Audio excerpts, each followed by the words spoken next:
Haikum jami'an bi tahiyatul Islam tahiyatan min indillah tahiyatan ahlul jannah tahiyatan barakatan thayyibah tahiyatan salamatan daimatan. Assalamualaikum warahmatullahi wabarakatuh. Alhamdulillahi rabbil alamin. Salatan wassalaman ala Rasulillah wa ala alihi wa sahbihi ajma'in. Asyhadu an la ilaha illallah wahdahu la syarikalah wa asyhadu anna Muhammadan abduhu wa rasuluhu alladzi la nabiyya ba'dah. Alhamdulillah, ikhwatal iman rahimakumullah, kita bersyukur pada Allah. Pada kesempatan kali ini kita akan melanjutkan tadabbur Al-Quran kita secara singkat dengan waktu yang juga terbatas. Dan pada kesempatan kali hari ini kita akan membahas tentang juz kedua di dalam Al-Quran. Semoga Allah Subhanahu wa taala merahmati kita dengan Al-Quran, menjadikan kita sebagai orang-orang yang dekat dengan Al-Quran, dan semoga Allah Subhanahu wa taala kumpulkan kita bersama dengan para nabi, para siddiqin, para syuhada, para salihin, wa hasuna ulaika rafiqa, dan merekalah sebaik-baik teman, baik di dunia maupun di akhirat. Bapak Ibu ikhwatul iman rahimakumullah, juz 2 terdiri dari satu surat, yaitu surat Al-Baqarah ayat 142 sampai dengan ayat 252. Di dalam juz 2 ini ada banyak sekali pembahasan tentang hukum, tentang ahkam. Kalau kita hitung ada sekitar 14 pembahasan di dalam juz kedua ini, dan ini membutuhkan waktu yang memang cukup lama bagi kita untuk mentadaburi satu persatu.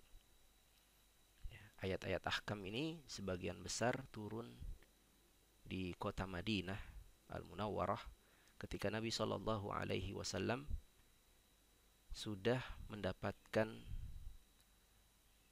kekuatan di kota Madinah. Kita tahu bahwa Nabi Shallallahu Alaihi Wasallam berdakwah selama 23 tahun.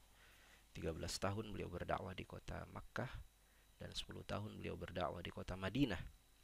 Dan selama beliau Shallallahu Alaihi Wasallam berdakwah di kota Makkah, turunlah ayat-ayat yang terkait dengan akidah, terkait dengan keimanan, terkait dengan peristiwa-peristiwa di hari akhir, yang seluruh ayat-ayat tersebut bertujuan untuk menguatkan keimanan Nabi Shallallahu Alaihi Wasallam dan para sahabat.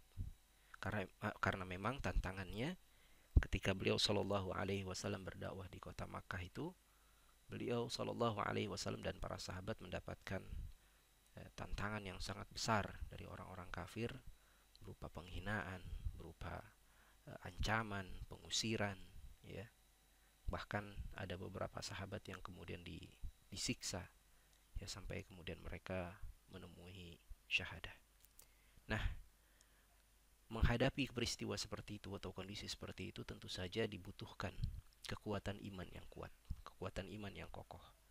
Dan Al-Quran berfungsi untuk menguatkan keimanan seseorang.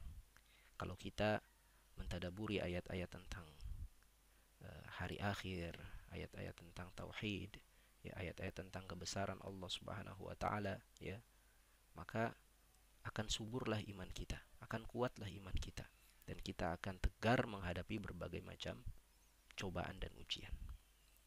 Ketika Nabi Shallallahu Alaihi Wasallam sudah hijrah di kota Madinah, beliau Shallallahu Alaihi Wasallam mendapatkan kekuasaan atau kepemimpinan di kota Madinah.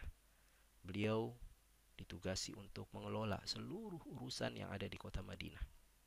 Ya, maka untuk mendukung, ya, tugas beliau Shallallahu Alaihi Wasallam di kota Madinah tersebut, ya, beliau Shallallahu Alaihi Wasallam diberikan wahyu berupa seperangkat hukum atau peraturan.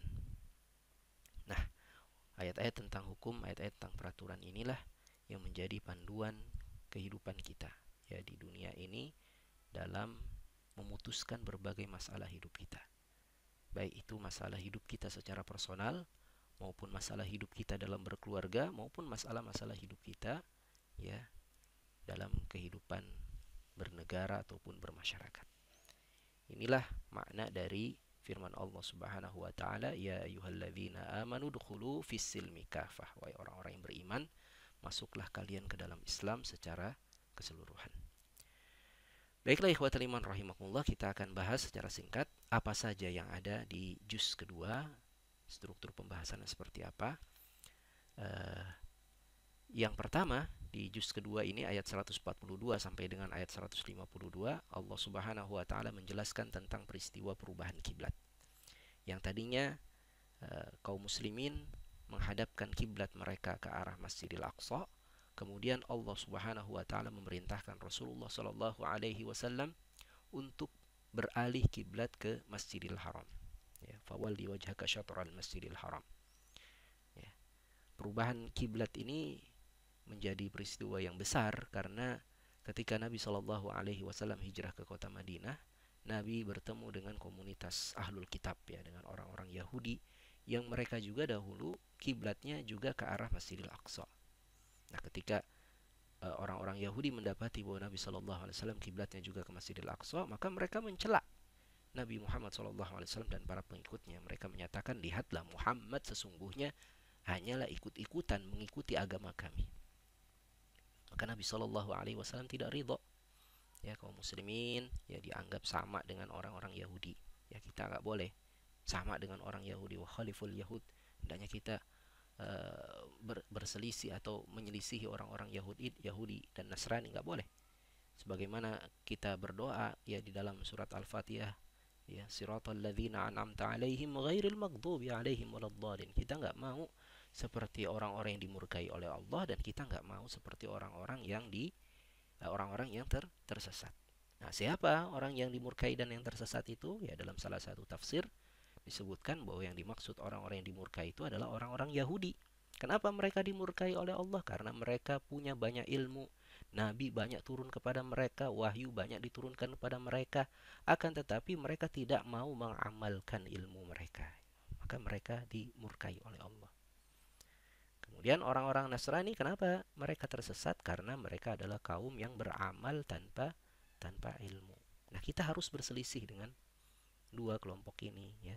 Berbeda dengan dua kelompok ini, dengan kelompok orang-orang yang punya ilmu tanpa amal dan dengan orang-orang yang punya amal tanpa ilmu, ya. Kita harus berbeda, ya. Makanya Nabi Shallallahu Alaihi Wasallam menginginkan umatnya, umat Nabi Muhammad Shallallahu Alaihi Wasallam ini berbeda dengan orang-orang Yahudi dan orang-orang Nasrani, ya. Maka Nabi Shallallahu Alaihi Wasallam banyak berdoa kepada Allah agar Allah Subhanahu Wa Taala merubah kiblat kaum muslimin, tidak lagi Masjidil Aqsa, kan tapi ke Masjidil Haram. Maka setelah Nabi Shallallahu Alaihi Wasallam berulang-ulang kali berdoa dan beliau tidak pernah putus asa dalam berdoa, maka Allah Subhanahu Wa Taala perintahkan perubahan kiblat. Ya, kiblat ini adalah arah kita melaksanakan sholat. Namun pada hakikatnya bukan hanya arah kita melaksanakan sholat, tapi juga arah tujuan kehidupan kita. Ya, bahwasanya kemanapun kita melangkah, arah tujuan hidup kita adalah menghadap kepada Allah. Ya. Ikhlas mentauhidkan Allah dalam seluruh aktivitas kehidupan kita, ya. Dalam hidup kita punya ada dua benda, ya, yang mungkin sama bentuknya. Yang pertama jam, yang kedua kompas, ya. Jam sama-sama punya angka, sama-sama bulat, ya, sama-sama mungkin materialnya dari besi. Kompas juga demikian, ya, sama-sama bulat, sama-sama ada angkanya, ya, sama-sama materialnya terbuat dari besi, tapi dua-duanya punya fungsi yang berbeda. Ya, jam punya fungsi untuk menunjukkan waktu, ya. Kompas punya fungsi untuk menunjukkan arah. Jam kita gunakan untuk kita mengatur apa yang harus kita lakukan pada waktu yang akan datang, ya, pada jam-jam berikutnya kita mau melakukan apa, ya, jam 7, jam 8, jam 9 kita akan lakukan apa, ya. Tapi jangan lupakan kompas. Kompas menunjuk arah kita, bahwa kita harus menuju ke satu tempat yang benar. Jangan sampai kita sibuk dengan aktivitas keseharian kita, tapi kita tidak tahu arahnya kemana aktivitas keseharian yang kita lakukan itu. Maka perbaiki kompas kita, perbaiki kiblat kita. Kiblat kita harus benar, bahwa tujuan dalam kehidupan kita adalah untuk mengharapkan keridhaan Allah Subhanahu wa Ta'ala. Kita tidak diciptakan oleh Allah Subhanahu wa Ta'ala, ya, dengan tanpa tujuan. Dan kita pun tidak diciptakan ya dengan kemauan kita sendiri, ya nggak ada. Nggak ada di antara kita yang mau lahir ke dunia ini, nggak ada. Kita dilahirkan ya dari rahim ibunda kita karena kehendak Allah Subhanahu wa taala. Ya, dari ratusan jutaan mungkin ya. Sel telur sel sperma dari ayahanda kita yang kemudian bertemu dengan sel telur ibunda kita, itu tidak seluruhnya hidup.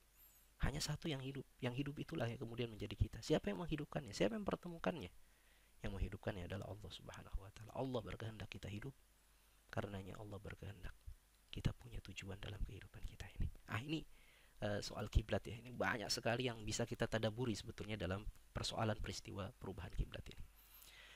Kemudian ada perintah dan keutamaan bersabar, ayat 153 157. Nanti saya akan bahas secara detail tentang sabar. Kemudian ada tentang keutamaan Safa dan Marwa, inna Safa wal Marwata min sya'airillah. Itu satu ayat saja, ayat 158. Kemudian ayat 159, ayat 162 ya, Allah Subhanahu wa taala mencela orang-orang ahlul kitab, orang-orang Yahudi yang kafir, yang mereka menyembunyikan ilmu. Ya, menyembunyikan pengetahuan mereka tentang kitab. Menyembunyikan ilmu ini maknanya adalah mereka tidak mau orang tahu kebenaran. Ya, sehingga disembunyikan oleh mereka. Ya, karena kalau orang tahu kebenaran, orang-orang akan berpaling dari mereka dan akan berpegang kepada kebenaran yang dibawa oleh Nabi Muhammad sallallahu alaihi wasallam. Ini tidak boleh kita menyembunyikan ilmu. Ya. Penyebab seseorang itu menyembunyikan ilmu ya bisa karena hasad, karena dengki sebagaimana orang-orang Yahudi Alkitab, atau juga karena syahwat, ingin mendapatkan kekuasaan atau ingin mendapatkan harta, dia sembunyikan ilmu. Ya. Atau sebab-sebab yang lain. Jadi perilaku kitmanul ilm ini adalah perilaku yang tercela. Kemudian ayat 159 dan 171 ini ada perintah mentauhidkan Allah. Wa ilahukum ilahu wahid. La ilaha illa huwa. La ilaha illa huwa rahmanur rahim. Inna fi khalqis samawati wal ardi ikhtilafil laili wan nahar, dan seterusnya. Dan di situ juga ada perintah mentauhidkan Allah, terutama juga mentauhidkan Allah dari sisi mencintai, ya. Bahwa kita harus mencintai hanya kepada Allah Subhanahu wa taala. Ya, seluruh yang kita cintai selain Allah hendaknya kita cintai karena Allah. Jadi kita cinta kepada orang tua kita karena kita cinta kepada Allah.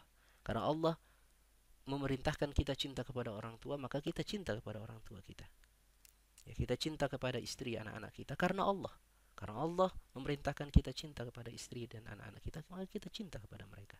Kalau Allah tidak perintahkan kita cinta kepada orang tua, kita tidak akan cinta kepada mereka. Kalau Allah tidak perintahkan kita cinta kepada anak dan istri kita, maka kita tidak cinta kepada mereka. Nah, ini yang dimaksud dengan mentauhidkan Allah dalam perkara kecintaan. Kemudian 172 173 Allah Subhanahu wa taala perintahkan ya kita untuk memakan hanya yang halal saja, yang baik, dan meninggalkan memakan yang haram. Ayat 174 177 Allah Subhanahu wa taala menjelaskan kembali soal perubahan kiblat terkait dengan ahlul kitab yang mereka menyembunyikan ilmu tadi sehingga mereka menolak pemindahan kiblat. Padahal kalau mereka jujur dengan ilmunya, pastilah mereka tidak akan menolak pemindahan kiblat tersebut. Kemudian ayat 178 188 ini ada 3 perintah yang Allah tetapkan, diawali dengan kata yang sama yaitu kata kutiba. Ini nanti akan saya jelaskan secara detail. Ayat 159 ayat 203 ada penjelasan tentang haji, dan haji ini sangat erat kaitannya dengan jihad. Ya, haji umrah itu jihad juga. Ya, jihadnya bagi perempuan kata Nabi adalah haji dan umrah. Jihadnya bagi para lelaki ya jihad, berperang di jalan Allah. Dan dua-duanya memang serupa ya. Ada kekuatan fisik di situ, ada kekuatan harta di situ, ada kesatuan komando di situ. Ya, baik di haji maupun di dalam jihad. Ya, kemudian ayat 203 214 Allah jelaskan ada 2 jenis manusia. Ada manusia yang mengejar dunia, wa minan nasi mayu'jibuka qawluhu fil hayati dunya. Dan ada juga manusia yang mengejar keridhaan Allah, wa minan nasi mayashri nafsahu ibtigha'a mardatillah. Ayat 215 222 ada orang-orang yang bertanya kepada Rasulullah sallallahu alaihi wasallam tentang 4 pertanyaan. Yas'alunaka madza yunfiqun, bertanya tentang infak. bertanya tentang syahrul haram, bertanya tentang khamr, dan bertanya tentang anil mahid, tentang haid. Kemudian ayat 223, 242 ada panduan hidup rumah tangga di situ. Ketentuan tentang talak, cerai, dan seterusnya. Ya. Kemudian ayat 243, 245, ya, di situ ada kisah mengenai Bani Israel yang mereka takut untuk berjihad, takut untuk mati, dan akhirnya kemudian Allah matikan mereka. Ya. Mereka menghindari mati, akhirnya mati juga, gitu. Dan ini ada kaitannya dengan perintah untuk berjihad. Ya. Kemudian ayat 246, 252 ada kisah Talut menghadapi Jalut dan bagaimana Talut kemudian dipilih menjadi pemimpin dari kalangan Bani Israel. Inilah ikhwatal iman rahimakumullah secara ringkas ya struktur pembahasan yang ada di juz kedua ini. Ada cukup banyak, ada 14 topik ya sekurang-kurangnya yang ada di juz kedua ini. Nah, di waktu yang singkat ini saya ingin detail ya beberapa ayat saja. Yang pertama tadi tentang keutamaan bersabar. Di ayat 153 Allah Subhanahu wa taala berfirman, "Ya ayyuhalladzina amanu, wahai orang-orang yang beriman." Allah memanggil orang-orang yang beriman, dan ungkapan ya ayyuhalladzina amanu ini merupakan ungkapan sayang Allah. Karena kita tahu ya dalam tafsir Bismillahirrahmanirrahim, Allah punya sifat Rahman, Allah punya sifat Rahim. Allah punya sifat pengasih, Allah punya sifat penyayang. Apa perbedaan antara Rahman dan Rahim? Ar-Rahman Allah Allah mengasihi siapa saja. Semua makhluknya Allah kasihi. Akan tapi Ar-Rahim, sayang Allah hanya sayang kepada orang-orang yang beriman.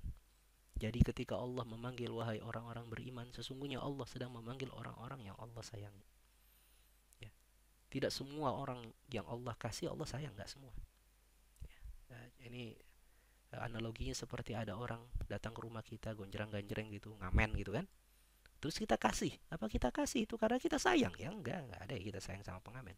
Kita kasih itu karena kita ingin dia cepat-cepat pergi dari rumah kita. Ya. Tapi anak kita meminta sesuatu, istri kita minta sesuatu, orang tua kita minta sesuatu dari kita, kita kasih dan kita sayang kepada mereka. Ya. Jadi orang-orang beriman adalah orang-orang yang Allah sayangi dan Allah panggil, ya ayyuhalladzina amanu, wahai orang-orang yang Allah sayangi, wahai orang-orang yang beriman. Allah sayang kepada orang-orang beriman. Allah ingin orang-orang beriman itu hidupnya bahagia di dunia maupun di akhirat. Karena itu Allah turunkan para nabi, Allah turunkan kitab suci, Allah tunjukkan jalan kebenaran. Allah ingin orang-orang beriman itu merasakan bahagia baik di dunia maupun di akhirat. Wahai orang-orang beriman, ista'inu bis sabri was salah, mintalah pertolongan kepada Allah dengan sabar dan dengan salat. Innallaha ma'as sabirin, sesungguhnya Allah beserta orang-orang yang sabar. Masya Allah, coba tadaburi ini kalimat ini. Allah beserta orang-orang yang sabar. Ya, kalau kita berjalan beserta orang yang kuat misalnya, kita jalan dikawal sama tentara, dikawal oleh polisi, atau kita jalan ya berdampingan dengan pejabat misalnya. Hati kita bahagia, tenang. Gak akan ada orang yang berani mengganggu kita. Ayat ini menyatakan apa? Allah beserta orang-orang yang sabar. Masya Allah. Allah penguasa langit dan bumi beserta orang-orang yang sabar. Apa yang harus ditakutkan oleh orang-orang yang sabar? Apa yang harus dikhawatirkan oleh orang-orang yang sabar? Orang sabar beserta dengan Allah. Wala taqulu liman yuqtalu fi sabilillahi amwat. Jangan kau katakan orang-orang yang berperang di jalan Allah itu mati. Bal ahya walakin la tash'urun. Akan tapi mereka hidup dan kalian tidak mengetahuinya. Kalian tidak menyadarinya. Kenapa dilanjutkan soal sabar dengan soal berjihad? Karena memang berjihad, berperang di jalan Allah, mati di jalan Allah, ini butuh kesabaran. Ini puncak kesabaran manusia. Jihad itu adalah ibadah yang membutuhkan kesabaran luar biasa. Ya, bayangkan seorang mujahid yang berjaga-jaga ribat, berjaga-jaga di perbatasan ya negeri-negeri kaum muslimin, menjaga agar tidak ada musuh yang masuk ke negeri-negeri kaum muslimin. Ada di antara mereka yang meninggalkan keluarganya sebulan, 2 bulan, berbulan-bulan sendirian dia ribat di atas gunung misalnya. Nah, ini butuh kesabaran ya.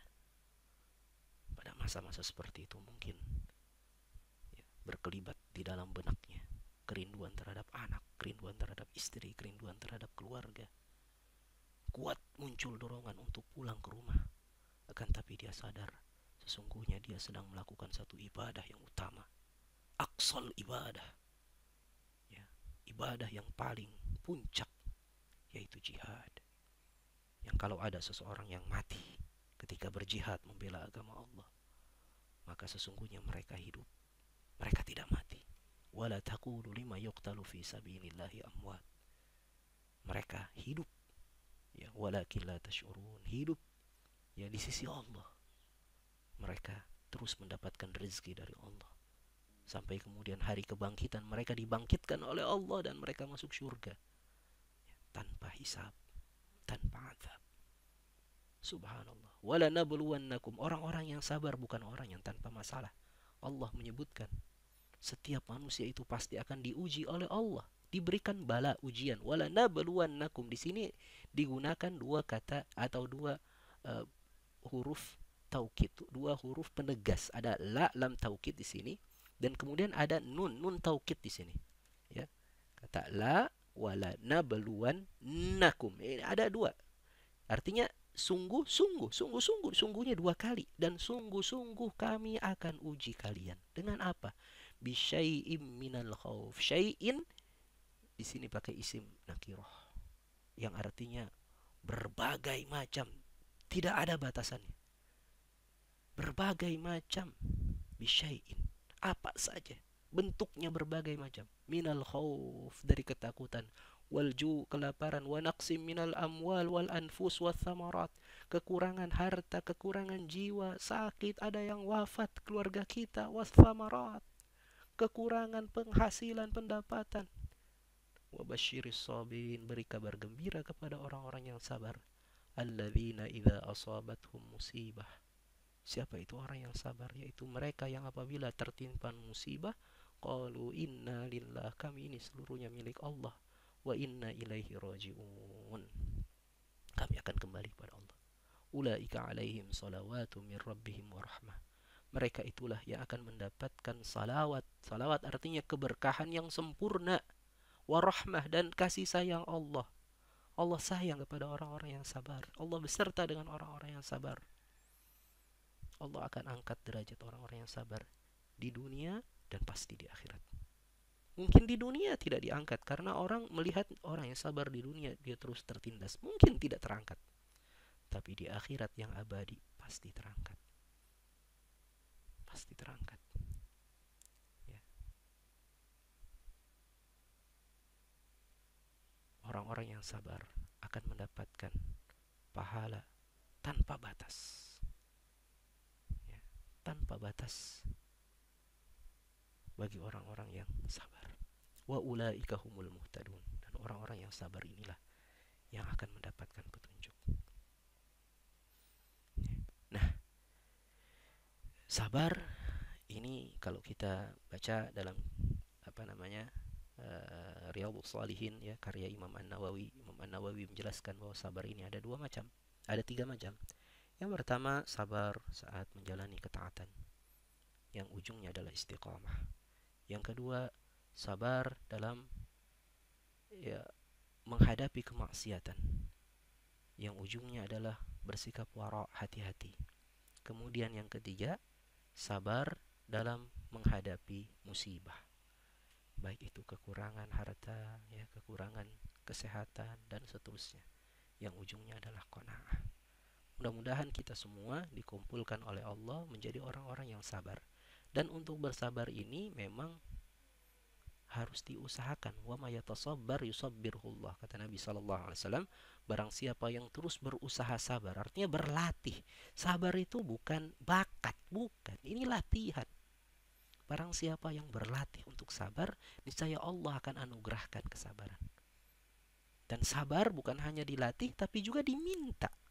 Rabbana afrigh alaina sabra wa tsabbit aqdamana. Ya Allah, ya Tuhan kami, curahkan kepada kami kesabaran, ya, dan teguhkan pijakan-pijakan kami.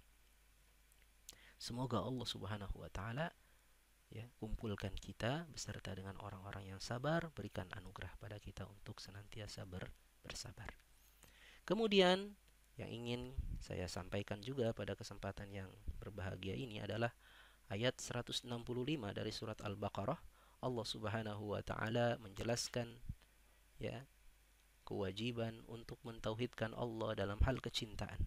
Wa minan nasi may yattakhidhu min dunillahi andada, di antara manusia ada yang menjadikan tandingan-tandingan selain Allah, yuhibbunahum, yang mereka menjadikan tandingan-tandingan itu untuk mereka cintai, kahubbillah, sebagaimana mereka cinta kepada Allah. Walladzina amanu asyadu hubbalillah, padahal orang beriman itu sangat kuat cintanya kepada Allah. Cinta, alamatul hubbi kathratul dzikri, tandanya cinta itu banyak mengingat. Apa yang sering kita ingat, itulah yang kita cintai. Orang yang mengejar harta, dia pasti akan ingat terus uang. Bangun tidur ingat uang, tidur ingat uang. Bahkan lagi sholat, lagi ibadah, yang dia ingat uang, uang, uang, uang, uang. Kenapa dia banyak mengingat uang? Karena dia cinta uang. Orang yang cinta kepada lawan jenis, kepada wanita, kepada laki-laki, selalu ingat kepada sang kekasih pujaan hatinya itu. Karena apa? Karena cinta. Tanda cinta banyak ingat. Nah, ayat ini mengingatkan pada kita, orang beriman itu sangat kuat cintanya kepada Allah. Sedangkan orang-orang yang syirik dalam hal kecintaan, mereka menjadikan tandingan selain Allah dalam hal kecintaan sebagaimana mereka cinta kepada Allah. Pertanyaannya, kalau tanda cinta itu adalah banyak ingat, dalam 24 jam sehari, apa yang selalu kita ingat dalam keseharian kita itu? Apakah kita ingat Allah lebih banyak atau kita ingat kepada selain Allah lebih banyak? Kalau kita ingat Allah lebih banyak, alhamdulillah, kita bersyukur pada Allah. Itu artinya kita sudah menjadi hamba yang mentauhidkan Allah dalam hal kecintaan. Kita mencintai Allah lebih daripada kecintaan kepada yang lain. Mudah-mudahan bisa difahami ini ya. Berusahalah kita untuk banyak mengingat Allah. Apapun masalah hidup kita, ingat Allah. Kita lihat istri kita, lihat suami kita, kita ingat Allah. Kita berzikir. Ya, kita punya masalah hutang yang banyak, kita ingat Allah. Kita sakit, kita ingat Allah. Apapun masalah hidup kita, kita sandarkan kepada Allah. Ingat Allah. Dengan kita banyak mengingat Allah itu, hati kita akan tenang.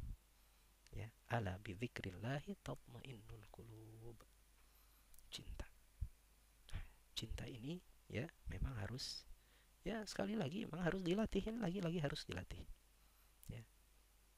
Tidak ada orang yang cinta kepada sesuatu kalau dia tidak mengenal sesuatu itu. Ya, tak kenal maka tak sayang maka tak cinta katanya.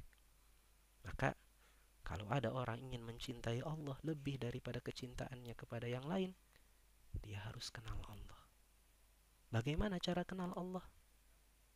Banyak-banyak tadabbur. Tadabbur Al-Quran, tadabbur ayat-ayat yang menjelaskan tentang asma wa sifat Allah. Dengan kita banyak ya mentadaburi ayat-ayat asma dan sifat, tumbuhlah dalam hati kita cinta kepada Allah. Betapa Allah sangat sayang kepada kita. Betapa Allah adalah hal terbesar dalam hidup kita. Kita hari ini bisa bernafas, bisa berjalan, melangkahkan kaki, mencari rizki, itu semua karena Allah, bukan karena siapa-siapa. Maka berusahalah kita mengenal Allah agar kita mentauhidkan Allah dalam hal kecintaan. Kemudian yang ingin saya kutip lagi adalah soal 3 ayat atau 3 perintah yang diawali dengan kata yang sama, yaitu kata kutiba. Kalau bulan Ramadan yang paling sering kita dengar adalah ayat 183. Ya ayyuhalladzina amanu kutiba alaikumusiyam. Wahai orang-orang yang beriman, diwajibkan atas kalian berpuasa. Padahal sebelum ayat kutiba alaikumusiyam di 183 Di ayat sebelumnya juga ada kata kutiba. Ayat 178 Allah Subhanahu wa taala berfirman, "Ya ayyuhalladzina amanu kutiba alaikumul qisas." Wahai orang-orang yang beriman, diwajibkan atas kalian hukum kisos. Apa itu hukum kisos? Hukum kisos itu adalah hukum yang ditetapkan oleh Allah. Kalau ada seseorang yang membunuh orang lain dengan sengaja, maka dia harus dihukum. Hukumannya adalah dibunuh kembali. Kenapa? Ini untuk menunjukkan bahwa darah manusia itu adalah sesuatu yang berharga, tidak boleh ditumpahkan dengan semena-mena. Ya. Hukum kisos ini baru bisa dibatalkan apabila keluarga korban memaafkan. Ya. Dan akibat hukum kisos tidak ditegakkan, akibatnya apa? Yang pertama tadi darah menjadi murah, yang kedua akan terjadi lingkaran balas dendam. Hukum kisos kutiba ditetapkan. Kemudian hukum yang kedua yang ditetapkan juga dengan ungkapan kutiba adalah kutiba alaikum idza hadara ahadakumul mautu in taraka khairanil wasiyah. Ya. Ditetapkan atas kalian untuk meninggalkan wasiat. Ayat ini turun sebelum turun ayat-ayat tentang waris. Ya, orang yang akan meninggal dunia dia diharuskan menulis wasiat untuk menunjuk siapa yang berhak untuk mewarisi hartanya sesudah dia meninggal. Ya. Agar jangan sampai harta orang yang telah meninggal kemudian diperebutkan oleh orang yang masih hidup, diambil dengan semena-mena. Harus ada wasiat. Nah, ini 3 perintah yang diawali dengan kata kutiba. Kutiba alaikumul qisas, kutiba alaikum idza hadara ahadakumul mautu in taraka khairanil wasiyah, dan yang ketiga adalah kutiba alaikumus siyam. Tiga-tiganya ditetapkan oleh Allah, tapi kita sering lupa dengan dua hal. Yang pertama, kisos, hukum pidana harus ditegakkan, dan yang kedua ya wasiat. Ya, ini hukum yang terkait dengan perdata, hukum yang terkait dengan harta manusia, ini juga harus ditegakkan. Kalau siam itu untuk menjaga jiwa kita, menjaga nafsu kita agar kita tetap terkendali, maka tetapkan hukum puasa. Kalau kisos ini untuk menjaga darah manusia, dan wasiat untuk menjaga harta manusia. Jadi dalam 3 perintah ini ada fungsi penjagaan terhadap harta, penjagaan terhadap darah, dan juga penjagaan terhadap jiwa manusia. Kemudian yang terakhir yang ingin saya ajak kita tadabbur adalah ayat 243. Ini yang sering sekali kurang difahami ya. Allah Subhanahu wa taala berfirman, "Alam tara ilal ladzina kharaju min diyarihim wa hum uluf." Apakah kalian tidak perhatikan orang-orang yang keluar dari kampung halamannya? Wahum uluf, jumlah mereka ribuan. Ada riwayat yang menyebutkan 8.000, 9.000, bahkan ada yang menyebutkan 40.000 orang. Mereka keluar dari kampung halaman mereka. Kenapa? Hadzarul maut, karena takut kematian. Kalau kita baca kitab-kitab tafsir, maka jelas ayat ini bercerita tentang Bani Israel. Ada ya orang-orang, ada masa di mana kaum Bani Israel itu jumlah mereka ribuan orang, dan kemudian di kampung mereka terjadi wabah ta'un. Terjadi wabah ta'un. Ya, banyak orang yang mati di kampung mereka karena kena penyakit ta'un. Dan mereka keluar dari kampung menghindari penyakit ta'un itu. Padahal kalau ada wabah ta'un di satu negeri kan dilarang untuk keluar. Ini mereka malah keluar.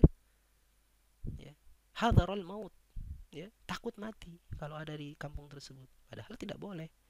Ya, Nabi SAW ya memerintahkan ya, idza kuntum fil ardi fala tukhriju minhu, kalau kalian ada di satu negeri, yang di negeri tersebut ya fala tufirru minhu, ya apabila kalian ada di satu negeri yang di negeri tersebut ada wabah, maka jangan kalian lari darinya.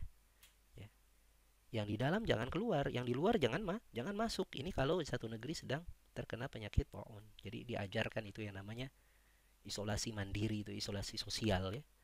Ya, ada konsep karantina penyakit. Jangan keluar. Kalau keluar nanti penyakitnya kemana-mana. Nah ini orang-orang ini malah keluar Ribuan orang keluar dari kampung halamannya, hadarul maut, karena takut mati kalau ada di kampung halamannya.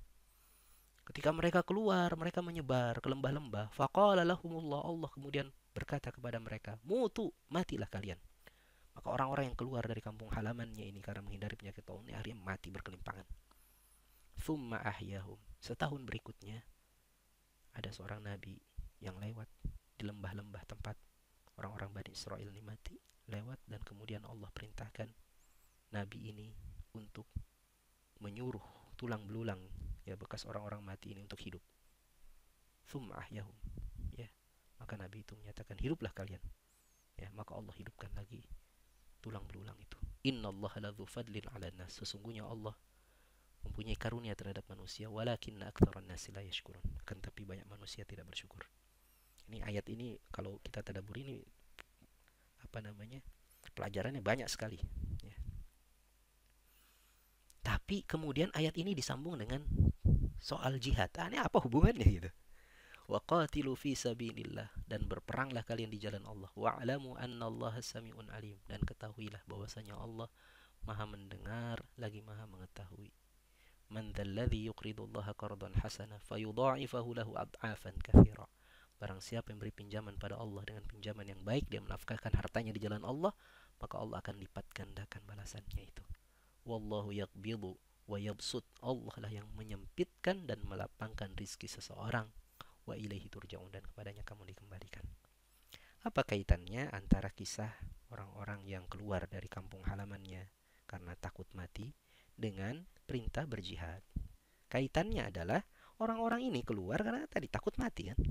Yang seharusnya mereka nggak boleh keluar, tapi kemudian mereka keluar karena takut mati. Dan akhirnya Allah matikan.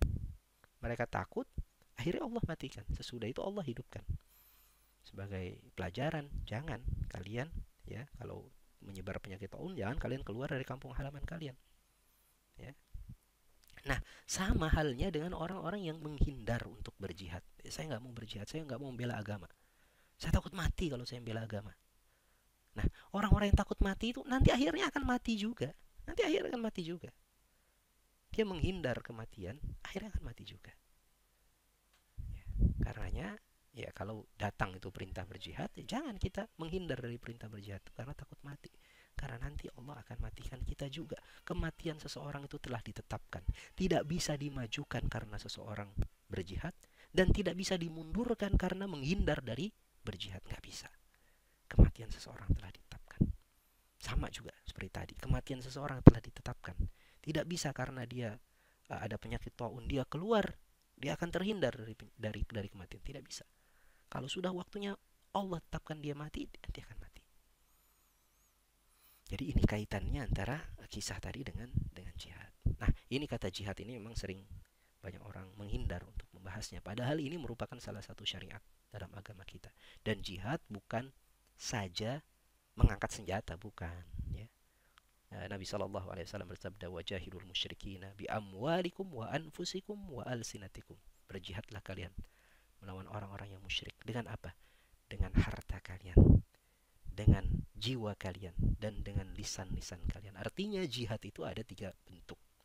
Ada jihad dengan harta, ya, kita membantu orang lain, orang miskin, yang kalau kita tidak bantu dia akan goyah keimanannya, ya, dia mudah disogok dengan Indomie, Supermie, dan macam-macam gitu. Ya, kita berjihad dengan harta kita, bantu, ya, para ulama, para tullah, para santri-santri yang sedang belajar, ya, atau sedang mengajarkan agama Allah di pesantren-pesantren, bantu. Jihad dengan harta kita, ya, bangun masjid, ya, bangun tempat-tempat belajar agama, ya, berjihad dengan harta kita, berjihad dengan jiwa kita. Jika memang waktunya kita harus mengorbankan nyawa kita membela agama kita, berjihad dengan jiwa kita, berjihad dengan lisan kita. Jangan berhenti kita berdakwah, mengajak orang untuk kembali kepada jalan Allah, ya, dengan lisan kita, dengan tulisan kita, dengan apapun yang kita bisa. Jihad ini merupakan spirit, ya, ruh dari orang-orang yang beriman. Demikian ikhwatal iman rahimakumullah, tadabbur kita pada kesempatan kali ini dari juz kedua dalam Al-Quran. Semoga Allah subhanahu wa ta'ala memberkahi kita. Barakallahu fikum. Assalamualaikum warahmatullahi wabarakatuh.